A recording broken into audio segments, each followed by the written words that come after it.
Bonsoir. On va voir ce soir, arrêtons les distractions. On va voir ce soir, arrêtons les distractions. Ouvrons la Bible dans le livre de Daniel chapitre 6. Arrêtons les distractions, c'est ce qu'on va voir maintenant. J'espère qu'on aura assez de temps pour pouvoir développer cela. Le livre du prophète Daniel, chapitre 6.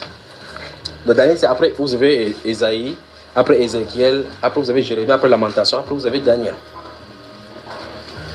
Que Dieu vous bénisse. Mon frère Koura, comment tu t'appelles déjà? C'est Guy. Guy. Courage, mon frère, courage. Bienvenue. Aidez-le à trouver Daniel. Oh, papa Tani. Vous êtes à l'église évangile ensemble. Je n'ai pas trouvé. Que le Seigneur vous bénisse vraiment. Merci pour votre patience. Ça montre que vous devez prier les uns les autres. Daniel chapitre 6. Je vais lire dans ce livre de Daniel, puis je vais prendre le sujet. Donc, il dit qu'on va parler du sujet arrêté. Prenez aussi le livre de Jean, au chapitre 1. On va aller là-bas, après cela. Bon, comme il n'y a pas de temps, je vais seulement citer ce qui se trouve partout dans la Bible. D'accord? Je vais vous en donner le passage dès que le moment viendra.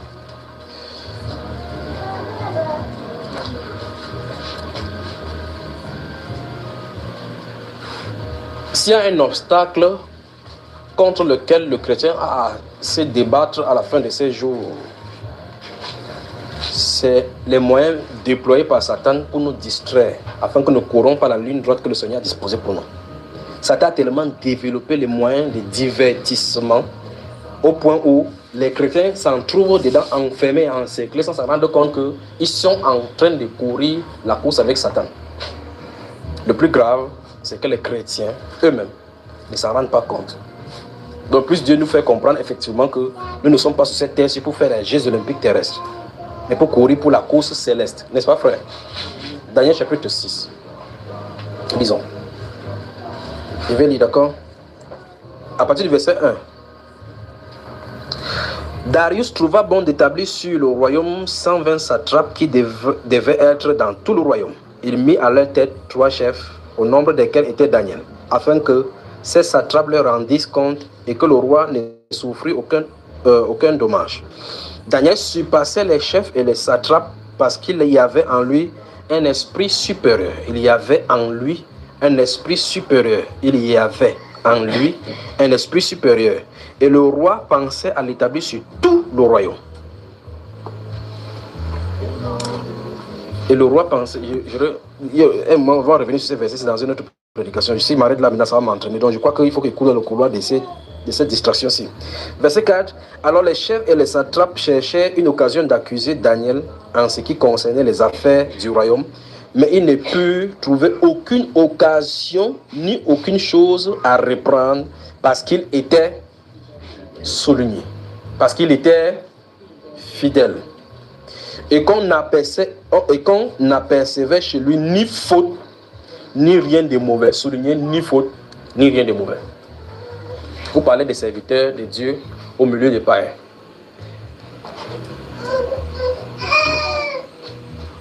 La Bible déclare qu'on ne pouvait pas trouver quoi que ce soit à l'accuser. On ne trouvait rien en lui comme faute, rien en lui de mauvais.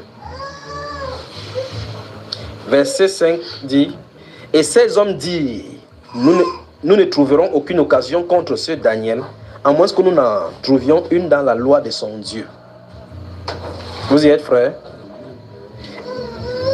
Puis ces chefs et ces satrapes se rendirent tumultueusement auprès du roi et lui parlaient ainsi. Roi Darius, vis éternellement. Tous les chefs du royaume, les intendants, les satrapes, les conseillers et les gouverneurs sont d'avis qu'il soit publié un édit royal avec une défense sévère, portant que quiconque dans l'espace de 30 jours adressera des prières à quelque dieu ou à quelque homme, excepté à toi, ô roi, sera jeté dans la fosse au lion. Donc, on a essayé dans le bureau, regardez-moi attentivement, Daniel exerçait la fonction.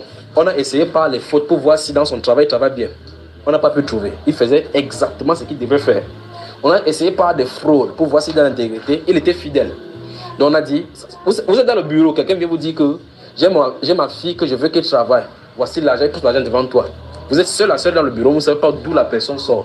Vous ne savez pas où la personne va, qui a envoyé la personne. Vous dites qu'on est deux. Vous servez Dieu et vous entrez dans la corruption.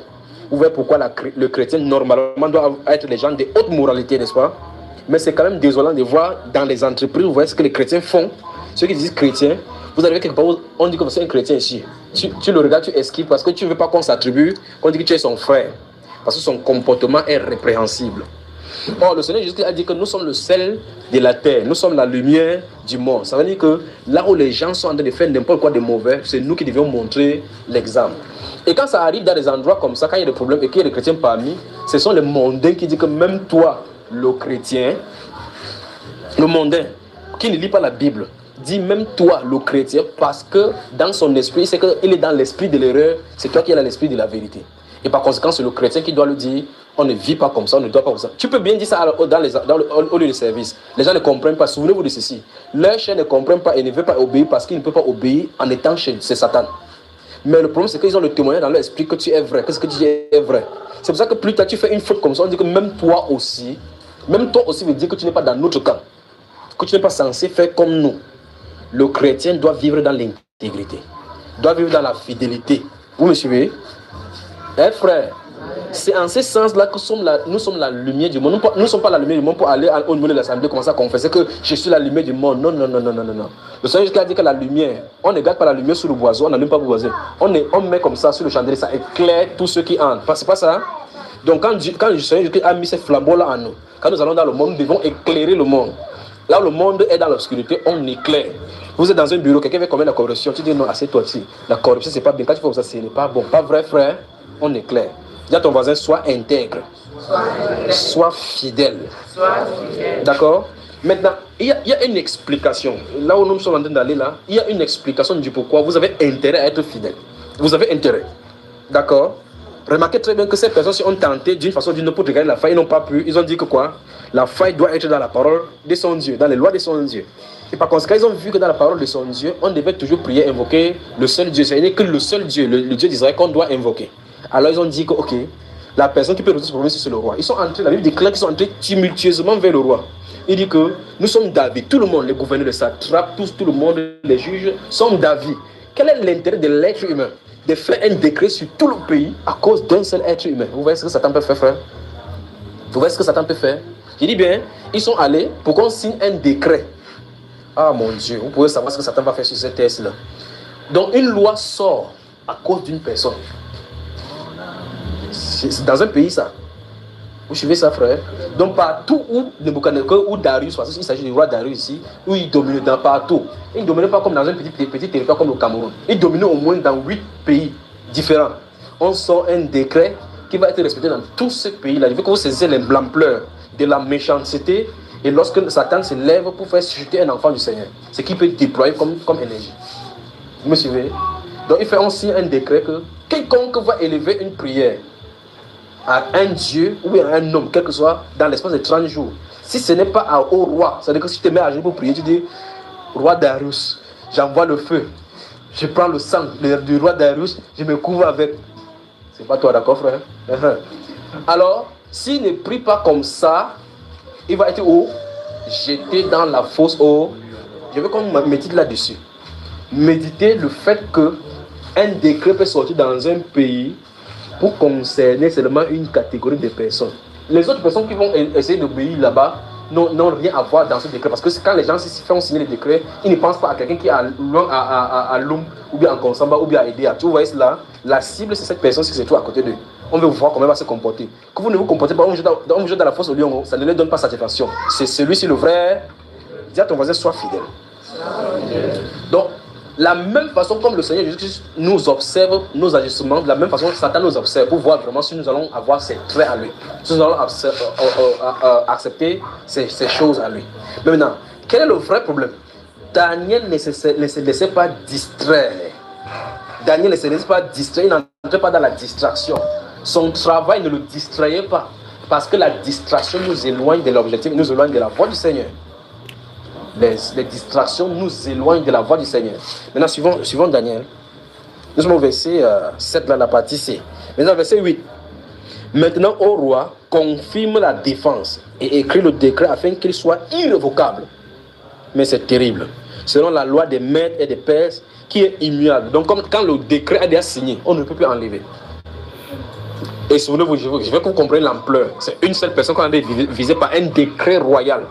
C'est-à-dire que quand il signe, si par exemple il est à Yaoundé, quelqu'un se trouvant au fin fond d'un village du Cameroun, respecte le décret, ne comprenons pas pourquoi on dit qu'on ne prie plus. Mais ceux qui ont conçu l'intention de ce décret-là savent la cible. C'est pour ça que je vous ai dit que les lois qu'on a de voter là, il n'y a pas deux personnes sur la terre qu'on a de cibler, ce sont les chrétiens. Quand on vote pour accepter l'homosexualité, ce n'est pas pour le monde, parce que le monde, ils sont déjà dans la boue. Si quelqu'un quitte dans la boue pour entrer dans la boue, maintenant qu'on a mis l'eau chaude, il n'a pas changé, il est déjà dans la boue. C'est les chrétiens, on veut souiller notre être. Suivez, n'est-ce pas? C'est nous qu'on a de cibler. Quand on parle de mariage, parce qu'en fait, vous allez tourner. Regardez, il y a des différentes dénominations dans le monde entier qui sont en train d'accepter. Il y a ceux qui se disent pasteurs ordonnés, qui sont connus par l'État, qui acceptent maintenant de prier pour le mariage d'une femme et d'une femme, d'un homme et d'un homme. Où est-ce qu'ils vont se passer? Ils vont prendre un seul verset, comme celui-là prié. Il dit Dieu est amour. L'église doit être marchée par l'amour. Écoutez, dis à ton voisin, l'amour ne se compromet pas avec la vérité. L'amour marche en conformité avec la vérité. Donc, vous voyez, les pasteurs, ils éloignent les autres parties de la Bible. Romains chapitre 1, vous voyez. Je vous ai dit aujourd'hui, dans Romains chapitre 1. Et la colère de Dieu, la colère de Dieu se révèle du ciel contre toute impiété, toute injustice des hommes qui rendent la vérité captive. Donc, ils connaissent la vérité, mais ils gardent la vérité là-bas, ils font comme s'ils ne voient pas. Or, Dieu a dit dans ce Romains chapitre 1 là-bas que les hommes ont abandonné l'usage naturel des femmes. On parle de l'homosexualité. Ils se livrent dans les passions infâmes, pas vrai? Il dit que les gens là connaissent effectivement que Dieu réprouve ces choses-là. Non seulement il l'admet, mais il approuve ceux qui le font. Donc il ne veut pas condamner. Non, on ne juge personne. Qui est notion, on juge, on va faire comment? Laissons les homosexuels et on les a laissés dans l'église. Vous voyez? Donc la loi qu'on a votée pour les libéraliser, la loi dit d'abord que, lorsque quelqu'un se marie, il faut que l'officier de l'état civil signe. Ce n'est qu'après donc que le prêtre ou bien le pasteur a le droit de le faire. Et comme le prêtre et le pasteur se sont érigés en administrateurs pour le mariage, on va les obliger à célébrer le mariage homosexuel. Vous voyez là on se trouve, n'est-ce pas? Où est-ce qu'on est en train d'aller depuis? Tous les mois, défilé, laissons que les homosexuels, ils sont libres. Ce n'est pas eux le problème, c'est l'église qui est en train d'être ciblée. C'est l'église. La loi, si qu'on vote ici, ce n'est pas deux personnes, c'est Daniel qu'on est en train de cibler. Le test, on veut savoir si oui ou non on va tenir à la loi de son Dieu. Oui, on a regardé dans la Bible, on voit qu'au quartier, il vit bien. Il ne cherche pas de femmes. Il ne s'assoit pas en compagnie de moqueurs. Il ne s'assemble pas avec telle personne. On ne le voit pas. On n'entend pas sa voix. Alors, qu'est-ce qu'il fait au juste? Les gens sont en train de le suivre. On dit, la loi de son Dieu. Ok, on va te tester si oui ou non tu crois à la Bible. On va te tester si oui ou non tu crois à la Bible. Vous dites, non, je suis chrétien, Les chrétiens sont censés marcher à la lumière de la parole telle que c'est écrit. Si vous ne marchez pas ainsi, vous êtes indigne de vous appeler chrétien. Si vous n'êtes pas capable de tenir dans ce qui est écrit ici, vous ne vous êtes pas appelé chrétien, ce n'est pas vous. Alors Dieu ne vous connaît pas, parce que le Seigneur Jésus a dit que comment pouvez m'appeler vous Seigneur, Seigneur, et ne faites-vous pas ce que j'ai dit. Si on dit qu'on est du Seigneur Jésus, on doit faire ce qu'il a dit. Et il a dit à ses disciples quand il quittait, il a dit baptisez-les et enseignez-les à observer tout ce que je vous ai prescrit. Jésus, notre Seigneur, a dit que les disciples nous enseignent à observer. Donc on doit enseigner aux gens de marcher ce que Jésus a dit. C'est ça, frère. Lorsque quelqu'un ne marche pas d'après elle, il n'est pas enfant de Dieu. Parce que la Bible déclare que il a dit dans Jean chapitre 14, verset 20 et 21, que celui qui m'aime garde mes commandements. Si quelqu'un m'aime, il garde mes commandements. Celui qui ne m'aime pas ne garde pas mes commandements. Si tu n'aimes pas le Seigneur, si tu ne gardes pas les commandements, les paroles du Seigneur, et tu dis de ta bouche que j'aime le Seigneur, tu te trompes toi-même. Celui qui dit qu'il aime le Seigneur, il doit marcher comme il a déclaré. Pas vrai? Donc les chrétiens doivent être testés. Toutes les lois ici qui sont sur cette thèse, c'est contre les chrétiens. C'est contre les chrétiens. Toutes les lois qui se votent dans le monde. Tout ce qu'on fait là-bas, le problème des impôts qu'on fait là-bas, c'est contre les chrétiens. Alors quand tu vas ouvrir ta petite structure, vous voyez, vous ouvrez une petite call box ou bien une petite boutique à côté. À l'heure où les impôts arrivent, vous voyez, on a des séries de boutiques là-bas. Tu fuis aussi, tu fermes ta porte, tu fuis. Le chrétien, le mondain fuit à côté, tu fuis de côté. Tu peux pas te cacher. Après tu reviens, ça ne va pas, tu mens. Tu dis que j'étais au village, ma mère est pitié de moi. Après tu sors 25 000 ou bien 5 000, tu donnes pour négocier, pour qu'on ouvre ton comptoir, exactement comme un mondain a fait. Vous parlez de l'intégrité, frère. Est-ce que vous parlez de l'intégrité là? Donc, le mondain qui est à côté, on ferme sa boutique, il donne 5 000, on ouvre. Parce qu'on a dit clairement qu'aller sur le terrain, si quelqu'un n'est pas en règle, vous fermez sa boutique, vous scellez. Il vient payer les pénalités. C'est la norme, n'est-ce pas? On finit chez le monde, on ouvre, on met là-bas. Madame, où est ton impôt? Je n'ai pas encore fait. Oui, pardon, on va fermer. L'autre dit qu'on va fermer, tu vas faire comment? J'ai 10 000. Tourne-toi, regarde quelqu'un. Regarde quelqu'un. Dis faux chrétien. Donc faisons attention. Le marqueur bien qu'il était fidèle, il a été fidèle. On a dit qu'on n'a pas trouvé de fautes. On n'a pas trouvé des fautes en lui. Et maintenant, souvenez-vous maintenant, vous allez un de ces jours pour aller évangéliser quelqu'un. Comme vous aimez évangéliser, vous allez dans le bureau, du bureau à bureau, vous trouvez quelqu'un, c'est s'assoit, c'est la personne à qui tu as donné l'argent pour qu'il ne ferme pas ta boutique. Tu peux lui parler de l'intégrité, tu peux lui dire que la corruption n'est pas bon. C'est pour cela qu'on doit d'abord veiller sur soi-même avant de prêcher aux autres. C'est donc pour cela qu'on doit veiller sur soi-même avant de prêcher aux autres. Qu'est-ce que je vais dire? Les distractions que nous avons, que Satan développe et met au-devant de nous, fait que nous soyons distraits de ces petites choses-là. Et vous vous trouvez à l'intérieur d'accomplir les choses que Dieu ne veut pas sans vous en rendre compte. Et vous trouvez cela normal. C'est ça le vrai problème. On trouve que c'est normal qu'on fasse telle ou telle chose. Maintenant, le cas de Daniel, suivant, je crois qu'il faut qu'on lise là rapidement avant d'en finir. Verset 9 dit, là-dessus, verset 9, là-dessus, le roi Darius écrivit le décret et la défense. Lorsque Daniel sut que le décret était écrit, il se retira dans sa maison où les fenêtres de la chambre supérieure étaient ouvertes dans la direction de Jérusalem. Et 3 fois le jour, il se mettait à genoux. Il priait et il louait son Dieu comme il le faisait auparavant. Amen.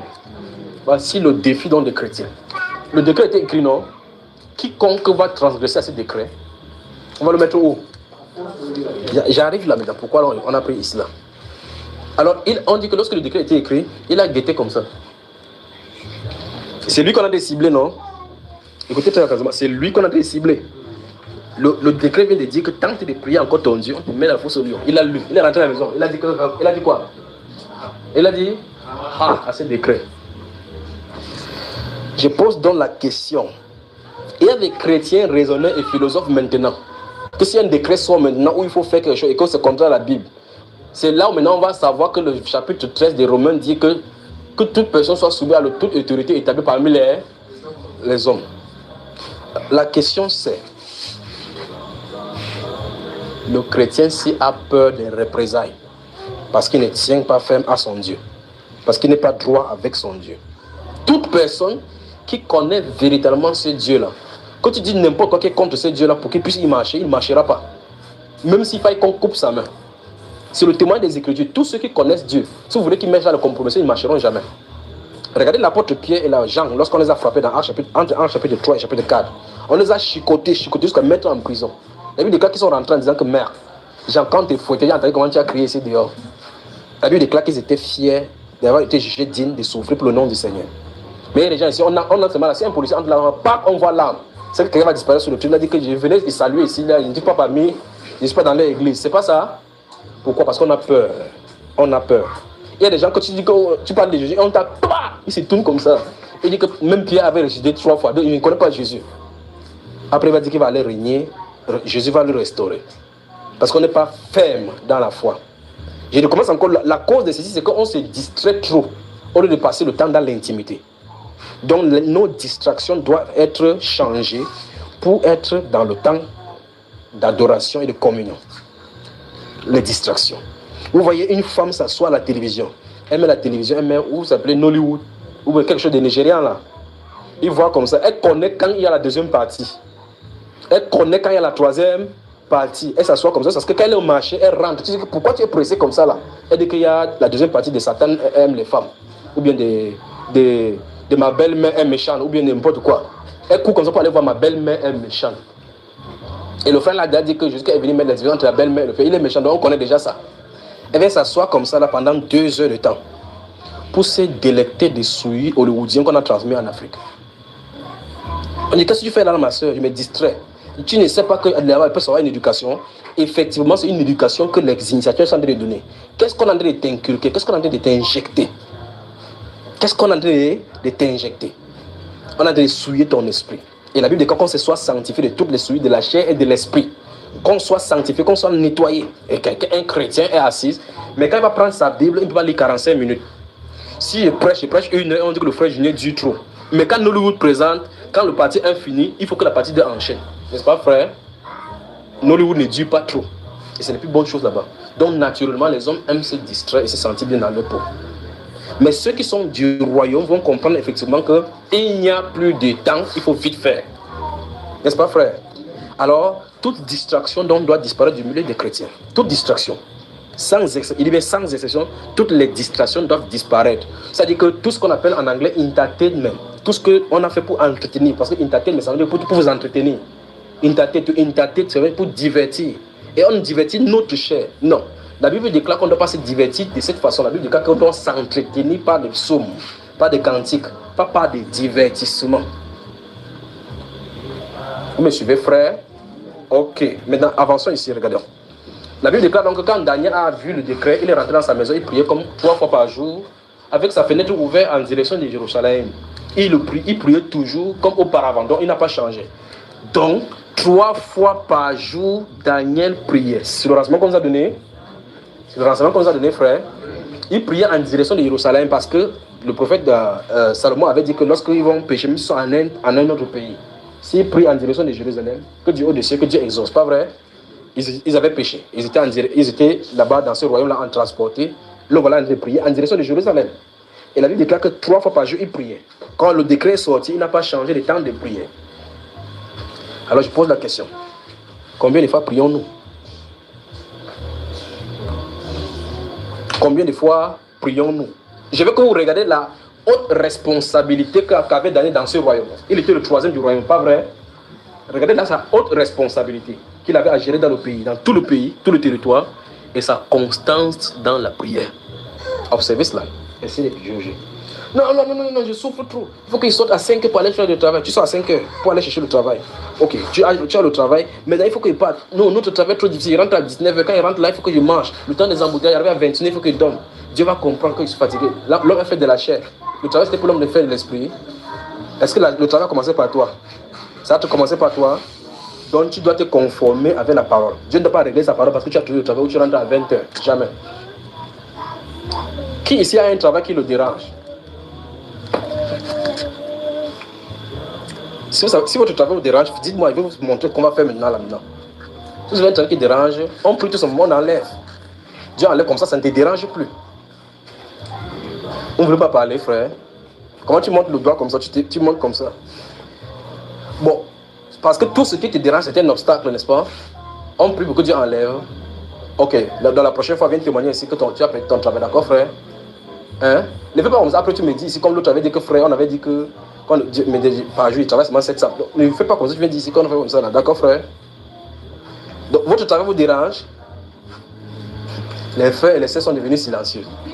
Donc, vous dites seulement qu'ils continuent la prédication, ils continuent la prédication. Donc, ce sont les choses là qui nous dérangent, qui nous créent obstacle pour qu'on soit mais c'est quand même terrible. Je ne sais pas si vous comprenez ce qui se passe dans juste.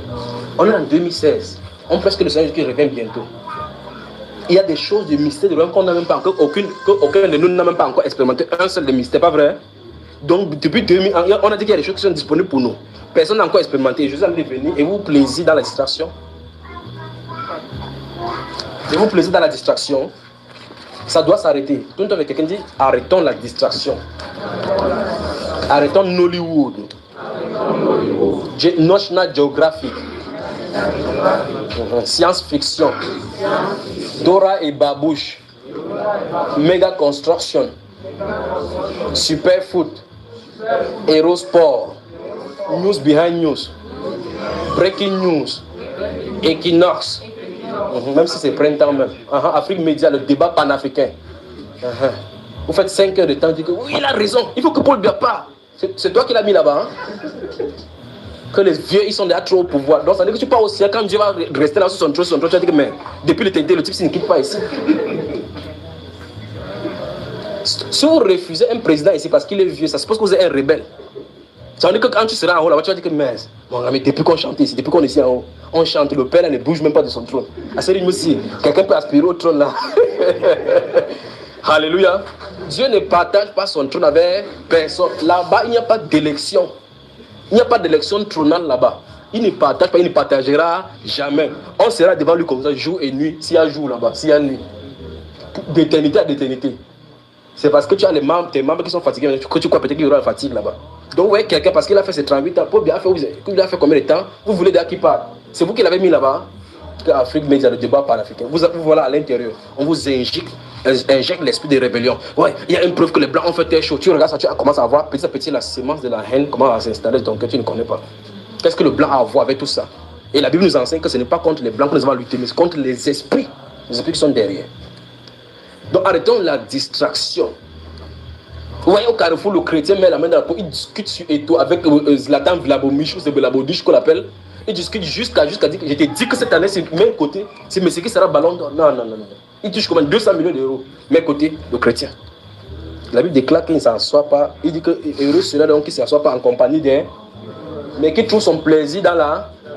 Notez Somme chapitre 1, donc vous connaissez. Donc le seul Somme là dit arrêtez la distraction, concentrez-vous avec Dieu.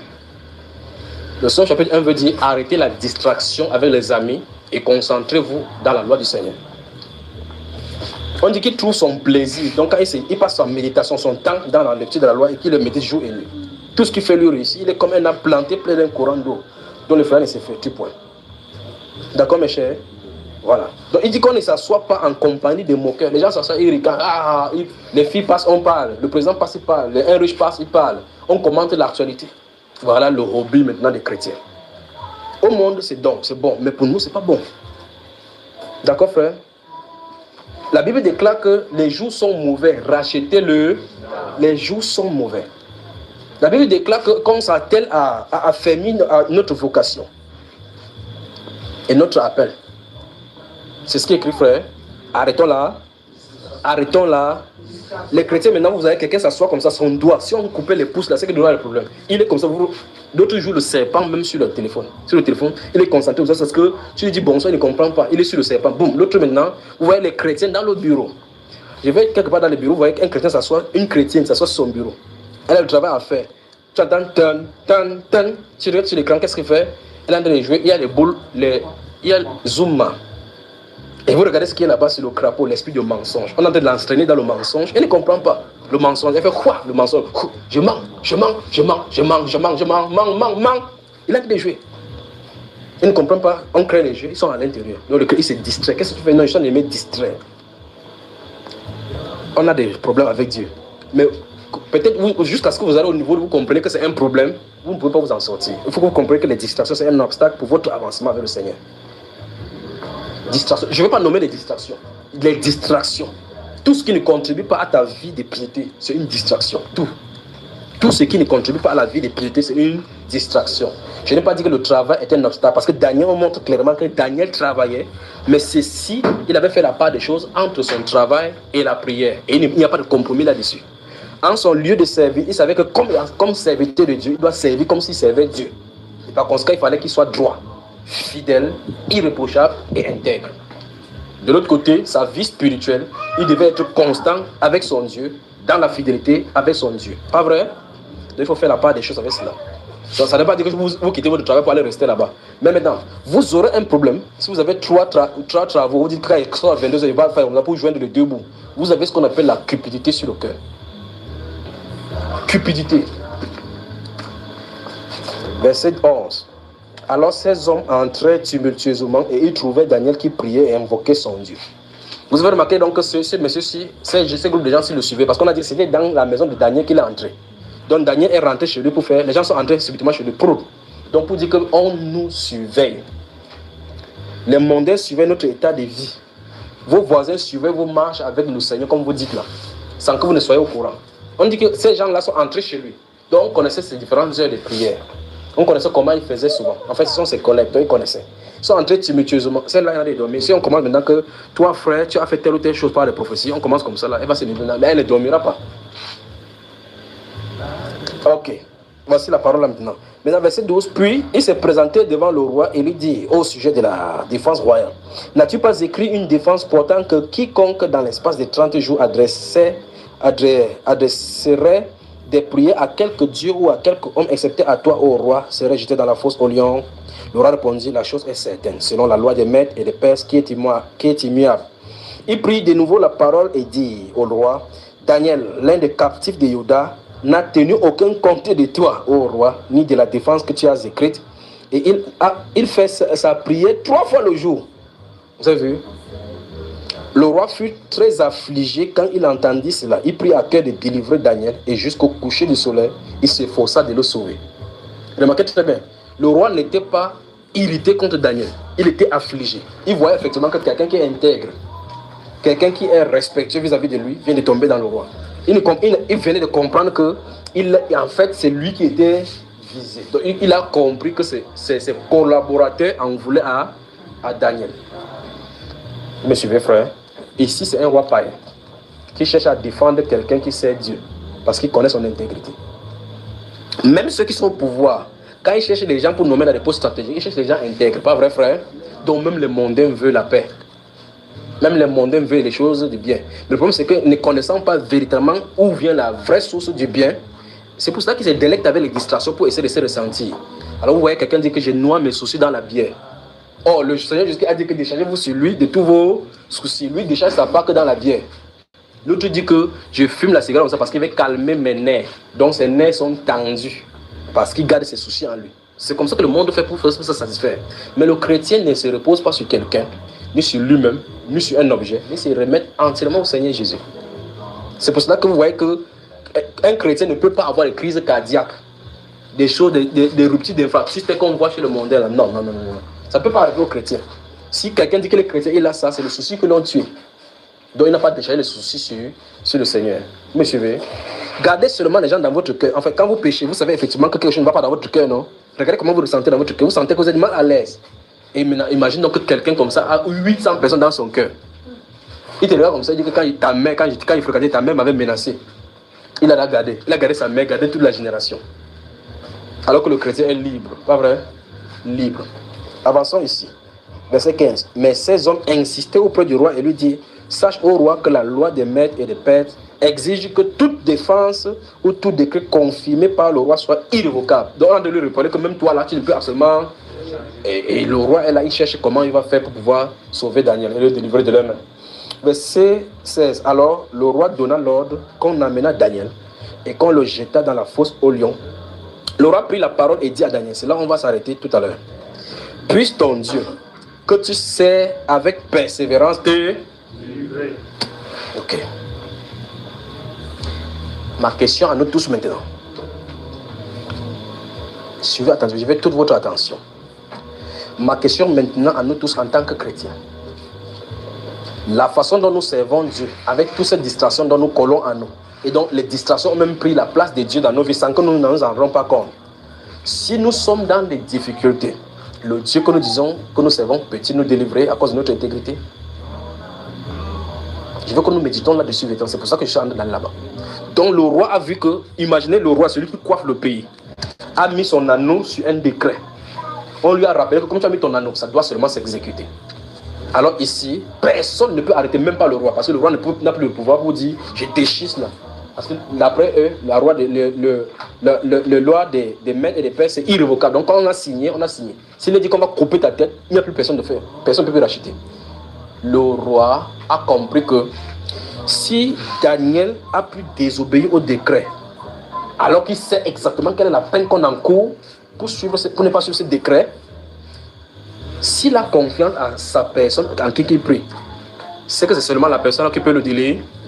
Il dit, puisse ton Dieu que tu sais avec persévérance. Vous avez vu le mot? Que tu sais avec persévérance. Il veut dire, je t'en remets entre les mains de ton Dieu que tu sais. Je ne peux rien faire pour toi, puisse-tu te délivrer. Alors la suite de l'histoire dit quoi? Le Dieu là, l'a délivré. Je pose la question. Le Dieu là, l'a-t-il délivré? Pourquoi?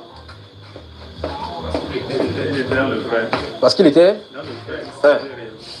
oui, il était intègre, fidèle, persévérant. Je pose la question, c'est notre caractéristique aujourd'hui. Alors je pose la question, là où nous sommes maintenant, si une difficulté vient à nous, devant nous là maintenant, bam, est-ce que nous pouvons tenir à Dieu? Il n'y a qu'à voir les chrétiens et les femmes qui cherchent l'enfant aujourd'hui, qui se trouvent en milieu chrétien. Parce que la prière, une fois, ça n'a pas marché. Qu'est-ce qu'on fait? Insémination artificielle. Confection, vous appelez fécondation in vitro. Qu'est-ce qui manque? Ça montre qu'on ne tient pas à ce Dieu-là parce qu'on croit que Dieu ne peut pas encore faire maintenant. L'impatience. Vous voyez là on se retrouve. Remarquez donc cette femme Anne là dans 1 Samuel chapitre 1 et 2. Elle est allée une fois à Shiloh, 2 fois, 3 fois. Un de ces jours, elle est partie, ça a marché, pas vrai? Qu'est-ce qui lui a montré? La persistance dans la prière. Parce qu'elle savait qu'elle se tournait seulement vers le Seigneur pour obtenir son enfant. Vous voyez? Elle n'a pas dit, ok, comme il n'y a pas d'enfant maintenant, moi je cours maintenant pour aller quelque part chez un marabout. Ou aller chercher chez un autre homme. Et peut-être il peut aller tester là-bas, comme les gens quittent des lieux en lieu pour chercher d'enfants, alors que c'est Dieu qui doit donner l'enfant. Vous me suivez, frère? Alors ma question maintenant ce soir, c'est ceci. Daniel, parce qu'il servait Dieu dans la fidélité, dans l'intégrité, dans la persévérance, et il était fidèle avec Dieu, et dans le travail, il était honnête. Donc, dans son intimité, il connaît quel Dieu il servait. Les distractions que nous avons aujourd'hui avec nous, est-ce que nous pouvons dire véritablement que nous connaissons notre Dieu que nous servons? Quand il dit connaître notre Dieu, ce n'est pas avoir une intelligence ou bien une connaissance intellectuelle vis-à-vis de lui que Dieu est sauveur. Il a envoyé son fils Jésus-Christ. C'est ce qui est écrit, ça c'est l'intelligence. Je veux dire, cette relation-là qui nous pousse à avoir une intimité avec lui, où on désire véritablement sa présence, où on désire que lorsqu'on quitte sa présence, on est quelque part, on est mal à l'aise. Lorsqu'on fait des choses qui sont mauvaises quelque part, non, on se retire rapidement pour être dans sa présence. Alors dans ces cas, si nous avons la distraction, nous nous assoyons, nous voyons la télévision 1 heure, 2 heures, 3 heures, 4 heures, ça montre clairement qu'il n'y a pas de communion. Parce que si vous avez communion, c'est vrai que ça a la souillure de l'esprit. Vous saurez que c'est la souillure de l'esprit, ça. Et vous passerez le temps dans l'intimité. On dit, dans ce psaume chapitre 1, il dit, heureux celui-là qui ne soit pas en compagnie de moqueurs, qui ne marche pas avec les méchants, mais qui trouve son plaisir. Vous avez vu le mot ça, frère? Qui trouve son plaisir dans la coupe du monde. Hein? Dans le jeu de l'un, dans les courses de relais. Hein? Dans les petits goals. C'est ça? Dans la natation. Dans les courses à chevaux. C'est ça? Dans la loi de l'Éternel. Il trouve son plaisir dans. Le plaisir se trouve à l'intérieur. Le prophète David dit qu'il sait sa parole dans son cœur de peur de pécher contre elle. Le chrétien d'aujourd'hui dit que non, il dépose la parole de côté. Il sait le cinéma dans son cœur pour pouvoir vivre comme il se doit sur la terre. Faisons attention à la distraction. Alors je recommence encore, chrétien. Est-ce que nous sommes aujourd'hui capables d'avoir une difficulté devant nous? Le Dieu que nous disons que nous servons intervient. Oui. Si tel n'est pas le cas, vous avez des distractions qui vous ont obscurci la voie du Seigneur. Éliminons les distractions. Convertissons le temps de distraction, les moments de distraction avec la méditation avec le Seigneur. Persévérons-y. Quand le moment va venir, ne croyez pas que c'est quand vous aurez des difficultés, vous allez dire Seigneur, Seigneur ne viendra pas comme ça. Il ne fait pas cela. Il a dit qu'à celui qui est pur, il agit selon la pureté. Si quelqu'un est pervers, il agit selon sa perversité. Ne croyez pas que vous allez vivre dans la perversité. Quand vous allez dire Seigneur, Seigneur, quiconque invoquera son nom sera sauvé. Faites attention. Faites attention. Il y aura des moments où vous voulez la manifestation de Dieu. Il faut que Dieu vous délivre là. Qu'il vous sauve là, qu'il manifeste sa puissance là, vous appellerez, il ne viendra pas. Parce qu'il a dit dans Proverbe chapitre 1, puisque j'appelle, vous résistez. Puisque j'appelle, personne ne veut écouter. Lorsque le malheur fondra sur vous, je rirai quand vous appellerez. Vous m'appellerez, je ne répondrai pas. Il a dit ça. Vous entendez ça, frère? Donc, mettons notre vie en règle. Tronquons ou changeons radicalement. Les distractions, ce n'est pas pour les chrétiens. Vous pouvez donc dire que je suis radical, que je suis quoi comme vous pouvez dire, mais c'est la voix du Seigneur. Il a dit qu'il trouve son plaisir. Si vous trouvez votre plaisir dans la loi de l'Éternel, qu'il la médite jour et nuit, vous n'aurez pas de temps pour la distraction. Vous n'aurez pas de temps pour la distraction. Jour et nuit. Daniel était au travail, 3 fois par jour, il priait. Vous pensez qu'il avait le temps? Peut-être quand vous rentrez dans cette époque-là, vous pensez qu'il n'y a pas de jeu. Il y avait le jeu. L'apôtre Paul a dit que ceux qui courent dans les stades, il y avait les courses. Les jeux de l'Olympique n'ont pas commencé au temps des apôtres, c'est commencé depuis. Et Olympe, c'est un dieu. Vous savez ça, n'est-ce pas? Voilà les chrétiens qui sont dedans. Les Jeux olympiques, le jeu pour féliciter le dieu Olympe. Ils sont pleins là-dedans. On dit coupe du monde. La Bible dit que vous n'êtes pas du monde. Les gens chrétiens sont dedans dans la coupe du... comment on va faire? Je veux que vous compreniez donc ce Dieu, le Dieu de la Bible, ce soir en disant que si vous passez votre temps dans la méditation, dans votre distraction, quand vous aurez le problème, invoquez le Dieu de la distraction qui vous sauve. Maintenant, vous avez l'opportunité d'invoquer le Dieu du ciel pour que vous sauve de la distraction d'abord. Afin que vous entriez dans son sentier pour contempler que 1000 ans passés dans sa présence, vous n'aurez plus de distraction quelque part, vous n'aurez plus de désir normalement de vous distraire quelque part. Contemplez la magnificence de notre roi. Contemplez la magnificence de notre Dieu.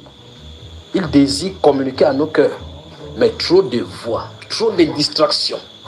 Et alors maintenant, quand on se met en prière, on entend plusieurs autres voix qui sont les conséquences de ce que nous avons engagé. Plusieurs autres voix. Vous asseyez là, vous entendez tun, tun, tun. C'est quoi? La musique de Jacques Boy qui revient. 24 heures que c'est dans le cœur. Tu entends pom pom, c'est à l'intérieur de toi. Pourquoi? On a eu le temps d'assimiler. On ne peut pas rester comme ça, vous entendez le Saint-Esprit vous dire, lève-toi, prie pour ton frère. On n'entend pas ça. Le cauchemar qui dit, c'est quoi? On voulait jamais m'enterrer. C'est ce qu'on a là-bas.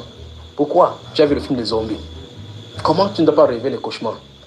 Et tous ces films-là, ce sont des initiations à la sorcellerie. dont les sorciers ont écrit les scénarios pour nous enseigner. Frères, quittons la voie de la distraction. Quittons la voie de la distraction. Lisons le deuxième passage qui est donné aujourd'hui, Jean. Et on arrête là. Que Dieu vous bénisse vraiment. Jean chapitre 1. Arrêtons les distractions. Arrêtons avec les distractions. On n'a plus de temps. Nous sommes au dernier jour. Les derniers jours. Nous sommes là dedans. Nous sommes à la fin des derniers jours. Nous sommes à la fin des derniers jours. Nous sommes à la fin des derniers jours. Maintenant, comme nous sommes à la fin, la Bible déclare qu'on soit sage et sobre pour vaquer à la prière. Ne croyez pas qu'on va mettre la main sur vous, imposer la même prière pour que vous soyez fortifiés dans le Seigneur. Non. Votre fortification va venir de votre édification, votre contact personnel dans la communion avec le Seigneur. Plus vous connaîtrez votre Seigneur, comme dans le livre de Daniel chapitre 11, on dit, ceux qui connaîtront leur Dieu agiront avec fermeté. Si vous ne connaissez pas Dieu, on ne peut pas agir avec fermeté. Daniel connaissait son Dieu. C'est pour ça qu'il savait que même si les gens font n'importe comment, Dieu est capable de me délivrer. Il connaissait Dieu. Alors la question c'est, est-ce que nous connaissons Dieu dans son intimité ou bien nous le connaissons de façon intellectuelle? La connaissance intellectuelle de Dieu ne te délivrera pas de situation. La connaissance intellectuelle de Dieu peut te faire défendre ton idée avec un débat. Dans un débat. C'est uniquement à cela que ça peut te servir. C'est-à-dire que tu peux donner le pour et le contre et démontrer cela. Mais amener Dieu à agir sur la scène, il s'agit d'une intimité profonde avec lui, qu'il te connaisse et que tu le connaisses. Vous suivez, frère? Alors, la connaissance livresque, la connaissance intellectuelle de Dieu ne nous aidera pas si nous ne le connaissons pas dans l'intimité. Alors, ce qui cache donc notre intimité, dans la grande majorité, c'est la distraction. La distraction est un frein pour l'avancement de la vie chrétienne. C'est pour cela l'une des raisons pour laquelle il n'y a pas de vie chrétienne. Donc, c'est livre à la mondanité sans se rendre compte que c'est mauvais. On est en plein dans le monde, en vivant dans le monde, avec les mondains, comme les mondains, imitant les choses du monde, et en intégrant les choses du monde au milieu de nous, sans regarder que les scientifiques ne doivent pas vivre ainsi. Arrêtons cela. D'accord?